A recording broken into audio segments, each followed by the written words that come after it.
ام المومنین عائشہ صدیقہ ایمان والوں کی ماں رضی اللہ تعالی عنہا فرماتی ہیں کہ جب تم کھانا کھانے لگو تو کھانا کھانے سے پہلے اللہ کا نام لیا کرو، بسم اللہ پڑھ لیا کرو، بسم اللہ الرحمن الرحیم۔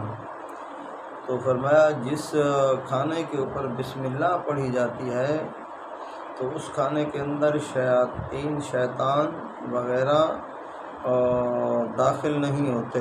تو جس کھانے کے اوپر بسم اللہ نہیں پڑھی جاتی تو شیطان جو ہے نا وہ کھانے میں شریک ہو جاتا ہے۔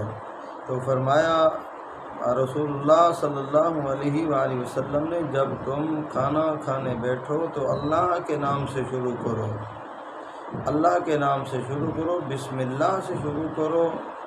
اگر آپ بسم اللہ پڑھنا بھول گئے تو جب یاد آئے تو اس وقت آپ بسم اللہ پڑھ لیا کرو، اللہ کا نام لے لیا کرو، تو اللہ کے نام کی برکت سے شیطان دور بھاگ جاتا ہے۔ جہاں رحمان کا نام ہوگا وہاں سے شیطان دور بھاگ جائے گا۔ تو میرے بھائیوں، آئیے ہم رسول اللہ صلی اللہ علیہ وآلہ وسلم کی تعلیمات کے اوپر عمل کریں اور کھانے سے پہلے ہم بسم اللہ پڑھ لیا کریں، اللہ کا نام لے لیا کریں، تو اللہ کے نام کی برکت سے اللہ ہمارے کھانے کے اندر برکتیں نازل فرمائیں گے۔